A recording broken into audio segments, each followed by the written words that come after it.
Technology isn't evolving anymore. Technology is evolution. Clyde Sosa.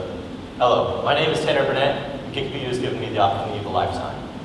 Through my internship and capstone classes, I have been given the opportunity to refine a skill I enjoy at a place that I respect. Along with Kickapoo comes many requirements, and among these requirements you have to do some job shadows.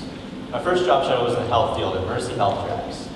I quickly learned that this really wasn't for me. I didn't really like the patient care aspect of it, and I didn't really enjoy the medical field to begin with. I just did it because it was what was available to me and I could readily do. My second job shadow was at City Utilities, more towards the engineering side, which is kind of what I wanted to do, but I didn't want to do what I actually did there. I just measured resistances of wires and did all the electronic stuff, and that wasn't my cup of tea. I realized I didn't really want to do that. But what did help me was my career cluster. Everyone at Kickapoo picks their career cluster, and I picked the engineering career cluster, which opened doors for me to take engineering classes at Kickapoo, which gave me a skill I would need to get my internship. My internship was at a place called Paul Mueller, and I was assigned to a group of four guys, and I worked closely with the marketing director of the group. I was assigned to 3D model some of the pre-existing manholes they had there that would go onto their silos, and they would put my 3D models onto their website so they can advertise with them. Like a customer could come in and just go on their website and look at the product, like exactly what they're going to buy, to the measurement, to the T. And they can see if it can actually fit on the silo without actually having to come in and see if it's the right size. They can do this from the comfort of their business or their home. And I was kind of interested in how this actually helped the company, like marketing the visuals. So I asked the marketing director like how much this actually did help. And he said it raised profits in Paul Mueller by around 10% whenever they started marketing the visuals, which is quite a big jump from like the multi-million-dollar company that they have. So after about 50 hours of modeling, each individual part for a manhole that consisted of about around 30 parts each, I started to feel like a caveman living in the Stone Age. I thought surely there must be some way to cut out the massive amount of time I was putting into each individual part that I was making. So I thought, what evolves faster than anything else? Technology. I mean, we've gone from a 512 byte floppy disk to a flash drive which holds, and I'm not exaggerating whenever I'm saying this, 1 trillion times plus more data than a 512 byte floppy disk in about 20 years, which is pretty incredible. And now we don't even need a physical object to store our data. We store it all online, and this is theoretically an infinite amount of space. And despite all this, 3D modeling in Paul Mueller still hasn't evolved. So naturally I came up with some reasons why 3D modeling in Paul Mueller needs to evolve. The measurements are far too complex for the tools that they were given to us. Someone has to be employed to do this, which a 3D modeler costs around $66,000 per year to hire for a place like this. And I wasn't going to be there forever. They wouldn't get any more free work out of me after my internship class was over. So, they would be kind of stuck with either putting the workload on someone else, which they're already busy with that, or hiring someone else to do my job. So just to give you guys an example of why this takes so much time, I'm going to go through the steps of exactly what I had to do to create each individual part.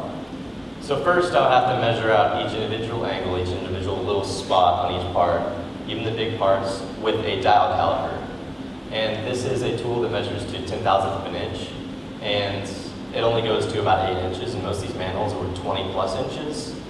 So after that, you would have to go to a ruler, which can only measure to millimeters, which isn't precise at all. It's you have to guess a lot. And then for any curves on the object that are less than 8 inches to measure with the dial caliper, you have to go in the back and get these wooden pallets that you would have to put into the curve to actually see if it's to actually see the right angle. And there weren't just 5 of these like shown on the screen, there were hundreds of them in file cabinets, and you would have to go into the back and look for 30 minutes to actually find the exact one that you needed. And then that's just one measurement that you would need. So next, you would need to have a 3D modeling background. You need to know how to use the program to begin with. So this took me about 3 years to actually learn how to use it, and I went through about 4 classes that taught me how to use this, and a tutoring class where I taught people how to use this program. But companies usually have to pay their employees to go to trainings to learn how to use this program. And then next, you have to draw each individual line for each individual part for just one sketch. And sometimes you need like at least 5 sketches to create one individual part, but I'm just going to give you an example of one. And this is actually a pretty simple one because they are like the same angle on each individual side. Like you would have to go back to and measure each individual part because they are machine made, they're not handmade. And then next, you would have to extrude it outwards, which is basically making it pop out. And this is the final step, like from the sketch to actual 3D model that you would need to use. And this is obviously the easiest step, it's just a click of a button. But to get to all this, you need to go through the other 6 steps. So the gist of it is the solution needs to be cost efficient and the solution needs to be time efficient. So my solution would be for Palm Mueller to get a 3D scanner. It's both cost and time efficient. Anyone can use it, and there's no need to hire another person. There's no need for the $66 grand per year to hire someone to do this.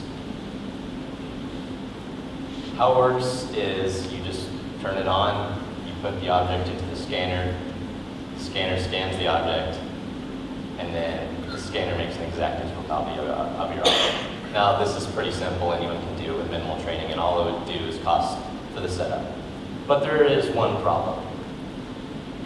None of the 3D scanners I found were actually big enough to house these 20-inch manholes in the different parts that it uses to make these. And the biggest one I found was actually only 8 by 5 inches, which is not even close to the thing I needed. And the other alternative is to get a handheld scanner, which you would need a professional to do, or else you get something that looks like this.